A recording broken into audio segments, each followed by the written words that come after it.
ಕಂಡಾಕ್ಷಣ ನಿನ್ನೆರಡು ತೋಳುಗಳಿಂದ ಒಮ್ಮೆ ನನ್ನನ್ನು ಬರೆಸೆಳೆದು ಅಪ್ಪಿಕೊಳ್ತೀಯ ಅಂತ ನಾ ಭಾವಿಸಿಕೊಂಡದ್ದು. ಯಾಕೆ ಹೀಗೆ ಮೌನವಾಗಿ ಇದೆಯೇ ಹೇಳು? ಅರ್ಥವಾಯಿತು. ಅಂದು ಹೂದೋಟದಲ್ಲಿ ಪರಸ್ಪರ ನೀವು ನೋಡಿಕೊಂಡದ್ದು, ನಮ್ಮಲ್ಲಿ ಪ್ರೇಮಾಂತರ ಮೂಡಿದ್ದು, ಮದುವೆ ಆಗಬೇಕೆನ್ನುವುದು ನಿಶ್ಚಯಿಸಿಕೊಂಡದ್ದು ಅಲ್ಲ. ನಿನ್ನ ಕರದ ಮೇಲೆ ನನ್ನ ಕರವನ್ನಿಟ್ಟು ನಾ ಭಾಷೆ ಕೊಟ್ಟದ್ದು. ನಾಳೆ ದಿನ ನನ್ನ ತಂಗಿಯಲ್ಲಿ ಯಾರನ್ನೇ ಬೇಕಾದರೂ ಮದುವೆ ಆಗಲಿ, ನಾನು ಮಾತ್ರ ನಿನ್ನನ್ನೇ ವರಿಸುವುದು ಎನ್ನುವುದಾಗಿ ಅದೇ ನೆನಪಿನಲ್ಲೇ ಸದಾ ದಿನ ಕಳೆಯುತ್ತಾ ಇದ್ದವಳು ನಾನು. ಆ ಭಗವಂತ ಅವಕಾಶವನ್ನು ಇನ್ನೊದಗಿಸಿಕೊಟ್ಟಿದ್ದಾನಲ್ಲ, ಮದುವೆಯಾಗುವುದಕ್ಕೆ ಆ ಎಲ್ಲ ಸಿದ್ಧತೆಯಲ್ಲಿ ನಾವು ಬದ್ದವರು. ಯಾಕೆ ದೂರ ನಿಂತಿದ್ಯಾ?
ನಿನಗೊಂದು ಮನಸ್ಸಿನಲ್ಲುಂಟು, ನಾನು ಸೌಂದರ್ಯವತಿ ಅಂತ ಅಲ್ಲ.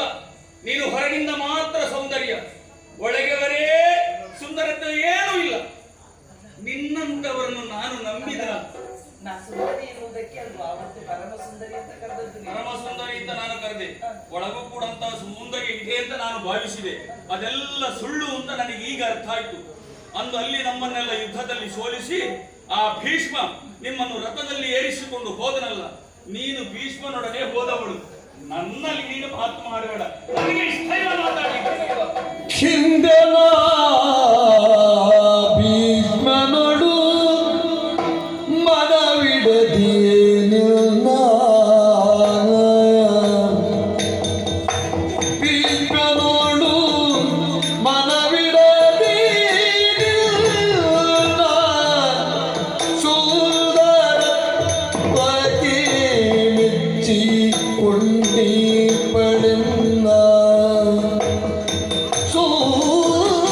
ಸುಂದರತ್ವಕ್ಕೆ ಮೆಚ್ಚಿ ಕೊಂಡಿ ಪಡೆಲ್ಲ, ಕಿಲ್ದೆ ಭೀಷ್ಮನೊಡು ಮನವಿಡದೆ ನಿಲ್ಲ, ಸುಂದರತ್ವಕ್ಕೆ ಮೆಚ್ಚಿ ಕೊಂಡಿ ಪಡೆಲ್ಲ. ಆ ಮಂದಮತಿ ಅಪಗರಿಸಿಕೊಂಡು ಈದನವನು, ಮಂದಮತಿ ಅಪಹರಿಸಿಕೊಂಡು ಈದನವನು,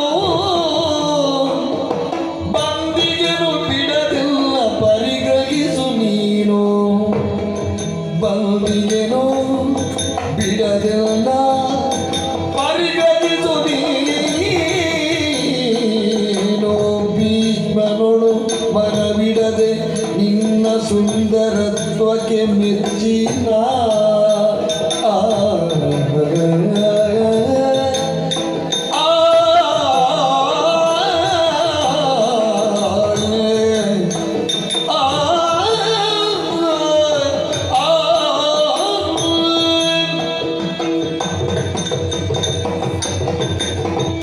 ಭೀಷ್ಮನ ಜೊತೆ ಹೋದವಳೆನ್ನುವುದಾಗಿ ಆಡಬೇಕು ಅಲ್ವೋ ಮತ್ತೆ?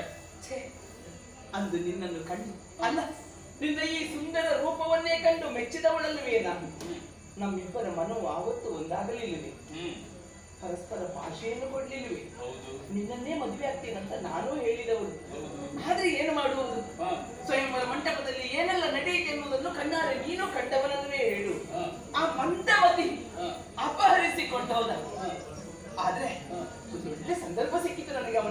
ಮಾಡಿಕೊಳ್ಳುವುದಕ್ಕೆ ನಿನ್ನ ಬಗ್ಗೆ ನಾನು ಹೇಳಿದಾಗ, ನನ್ನ ಮನದ ಆಸೆಯನ್ನು ಹೇಳಿದಾಗ ಅವನೇ ಬ್ರಾಹ್ಮಣ ಮೂಲಕವಾಗಿ ಕಳುಹಿಸಿಕೊಟ್ಟದ್ದು. ಹಾಗಾಗಿ ಒಲಿದು ಬಂದವಳು ನಾನು. ಒಲಿದು ಬಂದಂತ ನನ್ನನ್ನು ತಿರಸ್ಕರಿಸಬೇಡ. ಬೇಡ ಬೇಡ ನಂಬಾರಿ, ಬೇಡ ಬೇಡ ಬೇಡ.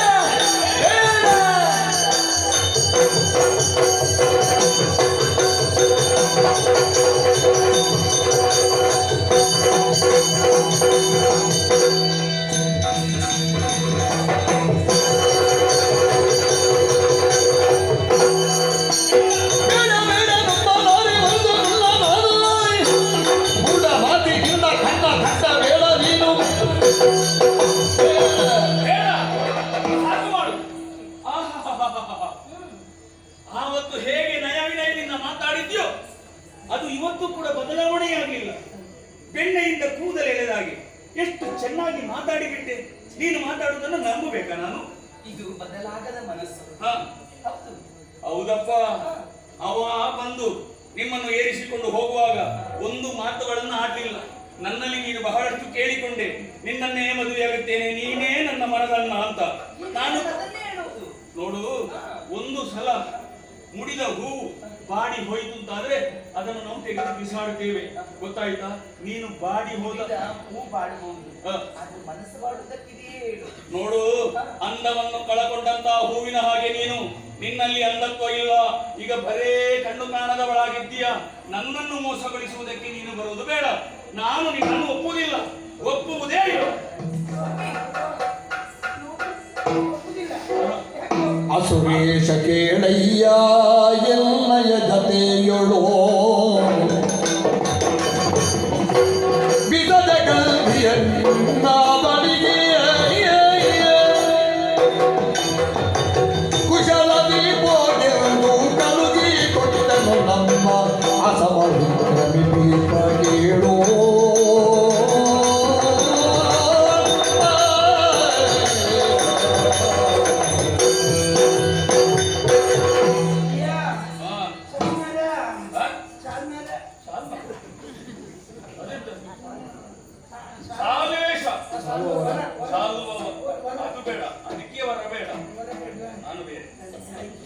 ಈಗ ನೀನು ಅವಳು ಹೇಳಿದ ಮಾತಿಗೆ ಬೇಡ ಬೇಡ ಬೇಡ, ಅವಳದಲ್ಲಿ ದೋಷವನ್ನೇ ಹುಡುಕ್ತಾ ಇದೆಯಲ್ಲ. ಮತ್ತೆ ಅಲ್ಲದಿದ್ರೆ ಮತ್ತೆಂತದಲ್ಲ, ಮತ್ತೆ ಮತ್ತೆ ಹೇಳಲಿಕ್ಕುಂಟ ಗೊತ್ತಿದ್ದ ವಿಷಯ ಹೇಳ್ಬಾರ್ದು. ಯಾಕೆ? ಅವಳ ಬಗ್ಗೆ ನಾನು ಸ್ವಲ್ಪ ಸಮಯದಲ್ಲಿ ತಿಳ್ಕೊಂಡವ. ಏನಂತ? ನಮ್ಮ ಭೀಷ್ಮಾಚಾರ್ಯನೇ ನನ್ನಲ್ಲಿ ಕರೆದು ಹೇಳಿದಂತಹ ಮಾತು, ಇವಳನ್ನು ಕೊಂಡು ಸಾಲ್ವನಲ್ಲಿ ಬಿಟ್ಟು ಬನ್ನಿ ಅಂತ ಹೇಳಿದ್ರು. ಬರುವಾಗ ದಾರಿಯಲ್ಲಿ ಅವಳ ಗುಣ ಏನು ಅಂತ ನಾನು ತಿಳ್ಕೊಂಡವ.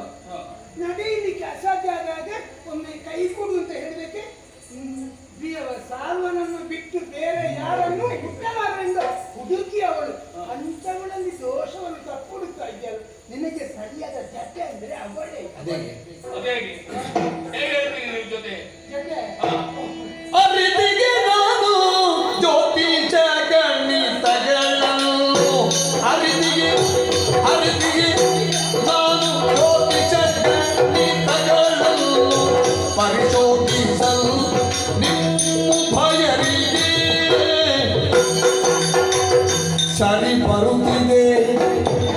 ಸರಿ ಬರುತ್ತಿದೆ ಊಟ ಜನಗಳು ಸಾರಾಗಿ ಹರಿತಂದಳನು ಬಿಡಬೇಡ. ಅರಿತಿಗೆ ನಾನು ಜ್ಯೋತಿಷ ಗಣಿತಗಳ ಅರಿತಿಗೆ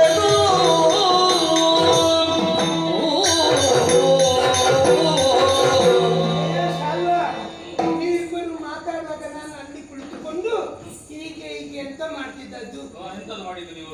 ದಿನ ಜನ ಎಷ್ಟಿದ್ದಾರೆ ಅಂತ ಲೆಕ್ಕ ಮಾಡಿದ್ದ?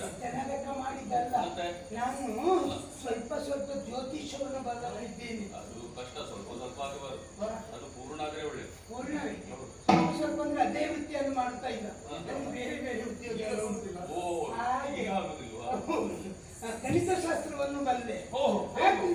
ಆದ್ರಿಂದ ನೀವೊಮ್ಮೆ ನಿಮ್ಮ ಮುಖ, ಒಮ್ಮೆ ಅವಳ ಮುಖ, ಒಮ್ಮೆ ಅವಳ ಮುಖ, ಒಮ್ಮೆ ನಿಮ್ಮ ಮುಖವನ್ನು ನೋಡಿದಾಗ ಸರಿಯಾಗಿ ಯೋಚನೆ ಮಾಡಿ ಮದುವೆ ಆದರೆ ಈ ಜೊತೆ ಒಳ್ಳೇದು ಅಂತ ನಾನು ಯೋಚನೆ ಮಾಡಿದ್ದು. ಹೌದು, ನಕ್ಷತ್ರ, ರಾಶಿ, ಗಣ, ಊಟ, ಗಣ ಎಲ್ಲ ಸೇರಿಸಿದಾಗ ಇವಳಂತ ಹುಡುಗಿ ಇನ್ನು ನಿನಗೆ ಸಿಗ್ಲಿಕ್ಕಿಲ್ಲ ಅಂತ ಒಂದು ಜೊತೆ ಎಷ್ಟು ಬೇಡಿದರಿಗೇನು ಹಣ ಮುಟ್ಟಿ ಕೊಡುವಲ್ಲ.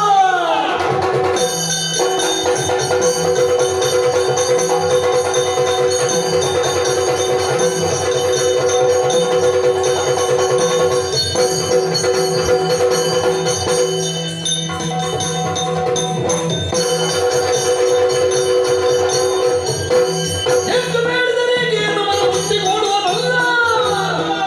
ಎಂದಿಗೂ ನಿನ್ನ ವಿಫಲವೆಂದು ಬಂದಿಗಳಿಷ್ಟು ಖರೆಯು.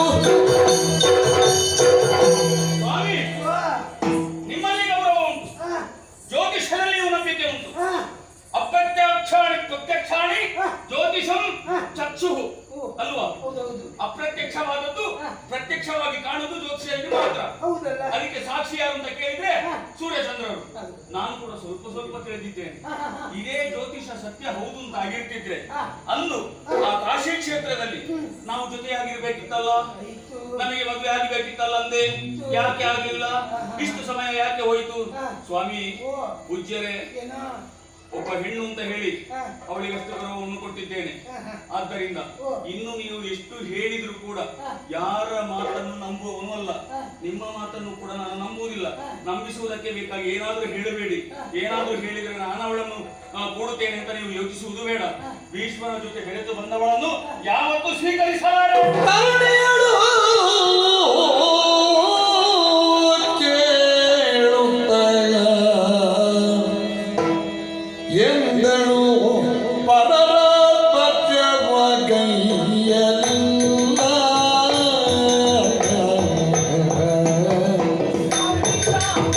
ಪರರ ಪಕ್ಷವ ಗೈಯಲಿಲ್ಲ ಎನ್ನುವುದು ಉರುತರದ ನಂಬಿಕೆ ಪ್ರಮಾಣವನ್ನು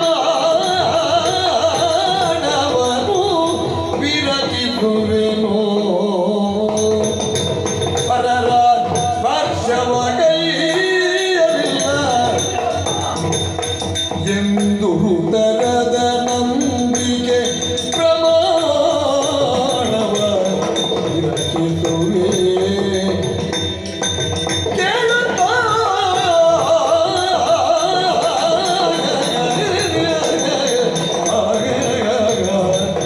ಅಯ್ಯ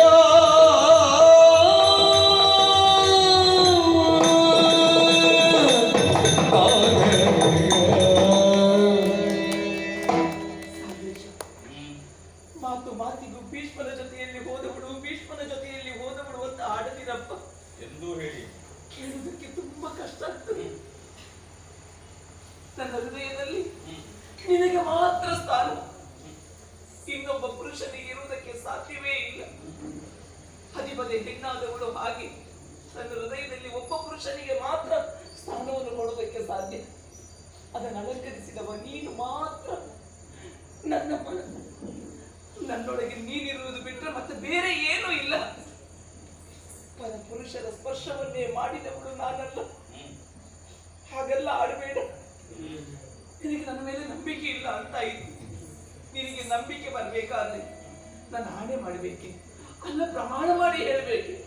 ಹೇಳು, ಆಣೆ ಪ್ರಮಾಣ ಮಾಡಿಬೇಕಾದ್ರೆ ಹೇಳ್ತೇನೆ.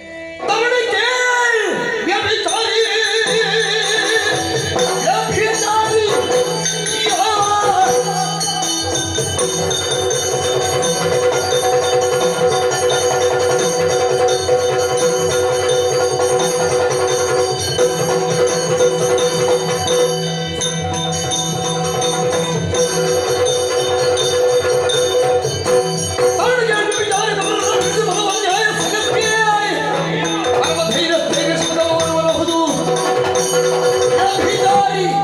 ಕಣ್ಣೀರು ಹಾಕಿದ ಕೂಡಲೇ ನಿನ್ನ ಕಣ್ಣೀರಿಗೆ ಹೊರಗುವವರ ನಾನಲ್ಲ. ಈಗ ಒಂದು ಮಾತನ್ನು ಹೇಳುತ್ತೇನೆ. ನೀನು ಎಷ್ಟು ಬೇಡಿಕೊಂಡರೂ ಕಾಡಿದರೂ ಕೂಡ ನನ್ನ ಮನಸ್ಸು ಯಾವತ್ತಿದ್ರೂ ಕೂಡ ಬದಲಾಗುವುದಿಲ್ಲ. ನನ್ನ ಮೇಲೆ ನಿನಗೆ ಪ್ರೀತಿ, ವಿಶ್ವಾಸ, ನಂಬಿಕೆ ಇರ್ತಿದ್ರೆ ಆ ದಿವಸ ನೀನು ಅವನ ಜೊತೆಗೆ ಹೋಗುವ ಬದಲು ನನ್ನ ಜೊತೆ ಬರ್ತಿದ್ರೆ ನಿನ್ನನ್ನು ಸಂತೋಷದಿಂದ ನಾನು ಸ್ವೀಕರಿಸ್ತಾ ಇದ್ದೆ. ಆದ್ರೆ ಈಗ ಹೇಗಾಯ್ತು ಗೊತ್ತುಂಟಾ? ನೀನೊಬ್ಬಳು ಬರೇ ವ್ಯಭಿಚಾರಿಣಿ. ಯಾರಲ್ಲ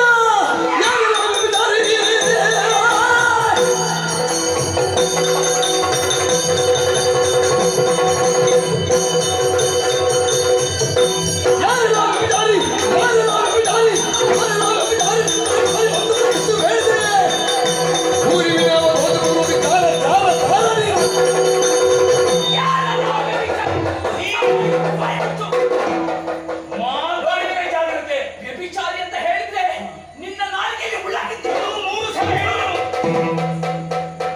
ಪ್ರೀತಿಸಿದ ಹೆಣ್ಣಿನ ಬಗ್ಗೆ ವ್ಯಭಿಚಾರಿ ಪಟ್ಟವನ್ನು ಕಟ್ಟಿಯಲ್ಲ. ಹೌದು. ನಾಚಿಕೆ ಆಗುವುದಿಲ್ಲ ಏ, ನಿನಗೆ?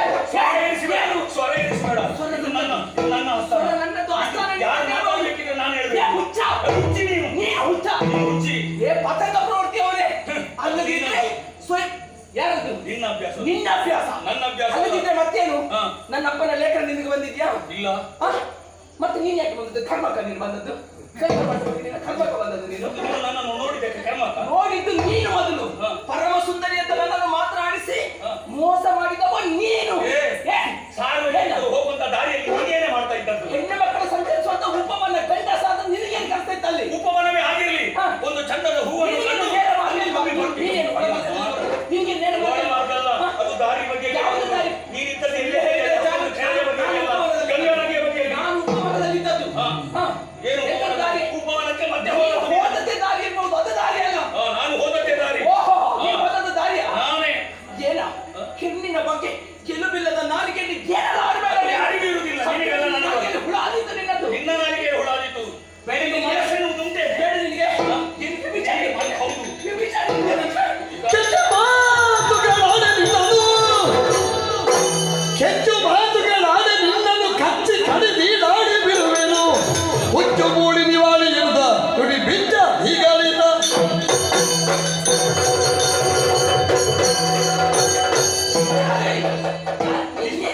ಇಷ್ಟು ಹೊತ್ತು ನಿನಗೆ ಮಾತಾಡ್ಲಿಕ್ಕೆ ಬಿಟ್ಟದ್ದು ನನ್ನದು ತಪ್ಪು. ನೀನು ಮಾತಾಡ್ತಿದ್ದೀನ? ನಿನ್ನನ್ನು ಒಳಗಾಗಲಿಲ್ಲ, ಅದು ನನ್ನದು ತಪ್ಪು. ನೀನು ಹೆಣ್ಣು ಅಂತ ಹೇಳಿ ನನ್ನ ಸಭೆಗೆ ಕರೆಸಿಕೊಂಡೆ. ಎಷ್ಟೇ ಮಕ್ಕಳಿಗೆ ಏ, ಹುಚ್ಚಿ, ನಿವಾಳ. ಹುಚ್ಚ ನೀನು. ನಿನ್ನನ್ನು ಏನು? ನೀನು ಮಾತಾಡಬೇಡ. ಮಾತಾಡ್ತೇನೆ. ಮಾತಾಡ ನೀನು. ಏನು? ಮೇಲೆಗೆ ಹಾರಿದ್ರೆ ಏನ್ ಮಾಡ್ತಿ? ಅಲ್ಲಿಂದ ಏನ್ ಮಾಡ್ತಿ? ಏನ್ ಮಾಡ್ತಿ? ನಾನು ಕೊಚ್ಚು ಕೊಚ್ಚು ಕೊಚ್ಚು ಮಾಡ್ತೇನೆ. ಹುಚ್ಚ. ಹೋಗಿ ಅಡಿಗೆ ಮನೆಗೆ ಹೋಗಿ ಗುಂಬಳಕಾಯಿ ಕೊಚ್ಚು. ಕೊಚ್ತಾನೆ.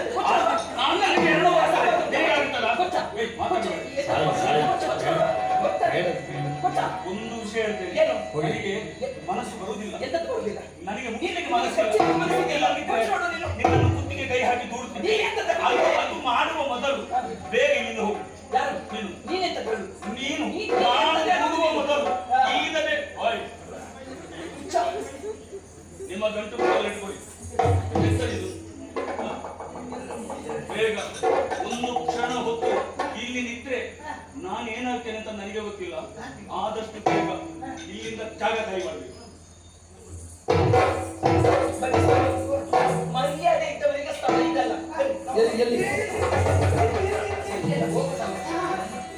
ತರುಣಿನ ಬೇಡಿದ ಗೌರವನಿಟ್ಟರೆ ಬರುವೆ ನಿನ್ನ ನೀರು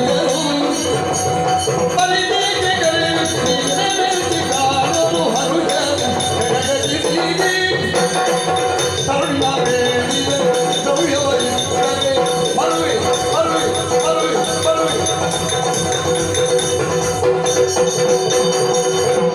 ನಿನಗೆ ಬಿಸಿ ಆದ್ರೆ ಕೊಡ್ತದ ನಿನಗೆ? ಹೋಗು ಎಲ್ಲಿಗೆ?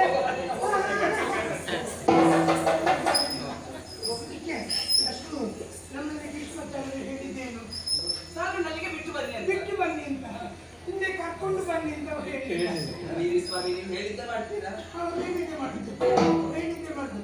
ಆದ್ರೂ ಒಂದು ನಮ್ಮದೊಂದು ಲೆಕ್ಕಾಚಾರ ಉಂಟಲ್ಲ, ಈಶ್ವರಲ್ಲಿ ಬೇಕು ಬಿಡಿಸಿ ನನ್ನಲ್ಲಿ ಭೀಷ್ಮಾಚಾರ್ಯರಲ್ಲ ನಿಮ್ಮದೇ. ನನ್ನಲ್ಲಿ ಹೌದು. ಎಂತದ್ದು ಸ್ವಾಮಿ? ದಾರಿಯಲ್ಲಿ ಬರುವಾಗ 1 ಲಕ್ಷ ಕೊಡ್ತೇನೆ ಅಂತ ಹೇಳಿದ್ದ. 1 ಲಕ್ಷ ಹೌದು.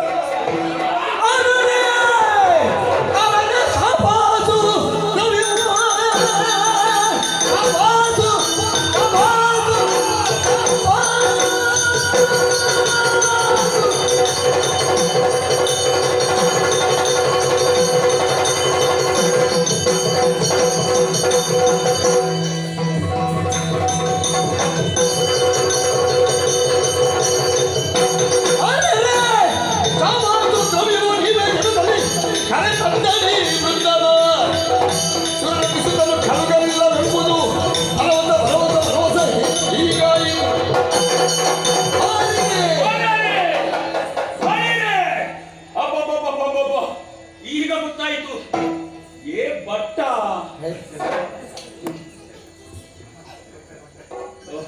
ಹ? ಬಟ್ಟ ಎತ್ತದೊಟ್ಟರು ಈಗ ಗೊತ್ತಾಯ್ತು ನನಗೆ. ಅವಳನ್ನು ಭೀಷ್ಮಗಳಿಸಿದ್ದು ಅಲ್ಲ, ಯಾರೂ ಅಲ್ಲ, ನೀವು ನೀವು ಅಬ್ಬಬ್ಬಬ್ಬಬ್ಬ. ಹಾಗಿದ್ರೆ ಸುಳ್ಳಲ್ಲ, ಸಿಹಿ ಇದ್ದಲ್ಲಿ ಇರುವೆ ಮುತ್ತುತ್ತದೆ. ಅಬ್ಬ, ಇಷ್ಟು ಮುದುಕ, ನಿಮಗೊಂದು ಚಟ ಅಲ್ವಾ? ಏನು ರಾಮಣ್ಣಿಗೆ ಬೈಬೇಡ, ಹ? ರಾಮಣ್ಣಿಗೆ ಬೈಬೇಡ. ನಿಮ್ಮಂತವರಲ್ಲೇ ಹಾಳಾಗುದು ಎಲ್ಲ. ಅವಳನ್ನು ನೀವು ಕರ್ಕೊಂಡು ಬಂದಕ್ಕ, ನಿಮ್ಮನ್ನು ಅವಳು ನೇಮಿಸಿದ್ದು ಅವಳ ಕೆಲಸಕ್ಕೆ ಬೇಕಾಗಿ. ಅವಳೇ ನಿಮಗೆ ದ್ರವ್ಯ ಕೊಡ್ತಾಳೆ ಅಂತ ಹೇಳಿದ್ದಾಳ. ಓಹೋ, ಇದು ಕೆಲಸ ಅಲ್ವಾ ನಿನ್ನದ್ದು? ಮತ್ತೆ ನಾನು ಹೇಳಿದ್ರಲ್ಲಿ ತಪ್ಪೇನುಂಟು?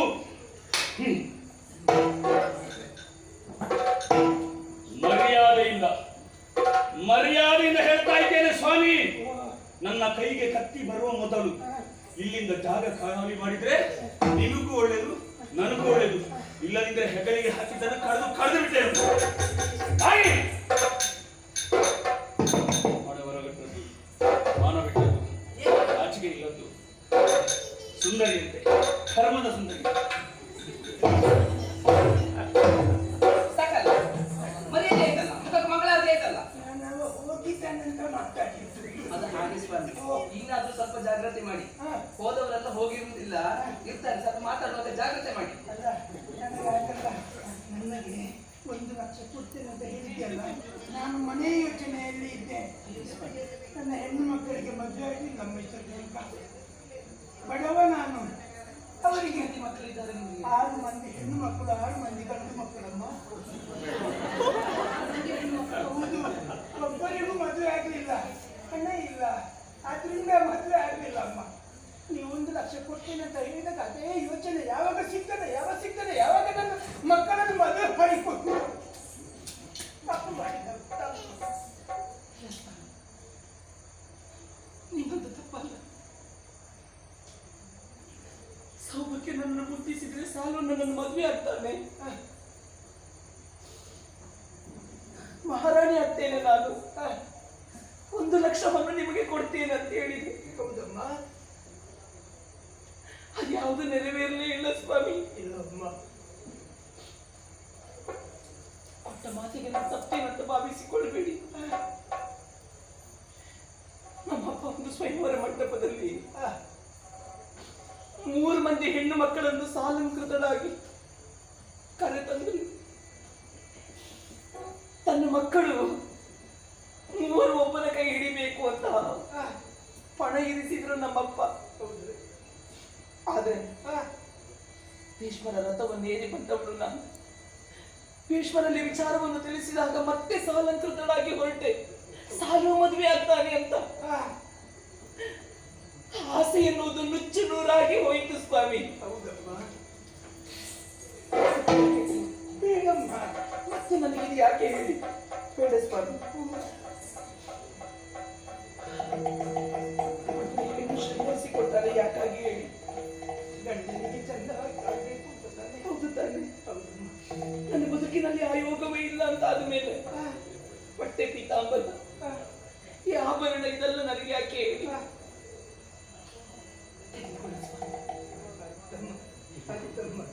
ನಿಮಗೆ ಇದರಿಂದ ಎಲ್ಲಿಯಾದ್ರೂ ಸ್ವಲ್ಪ ಉಪಕಾರ ಆಗ್ತಿತ್ತು? ಖಂಡಿತ. ಮಾರ್ಗದಲ್ಲಿ ಬರುವಾಗ ನಿಮ್ಮ ಬಗ್ಗೆ ಏನೆಲ್ಲ ಆಡಿದೆ ನಾನು. ತಪ್ಪಾಯ್ತು, ನನ್ನನ್ನು ಕ್ಷಮಿಸಿ ಬಿಡಿ. ಇಲ್ಲಮ್ಮ, ಇದು ನನ್ನ ಮಗಳ ಕುತ್ತಿಗೆ ಹಾಕಿ ಮದುವೆ ಮಾಡಿ ಕೊಡುವಾಗ ನೀನೇ ನನ್ನ ಮಗಳನ್ನು ಬಳಸ್ತೇನೆ. ಆ ಮಗಳಲ್ಲಿ ನಿನ್ನೆನ್ನು ಕಾಣ್ತೇನೆ, ಮಗಳನ್ನು ಕಾಣ್ತೇನೆ.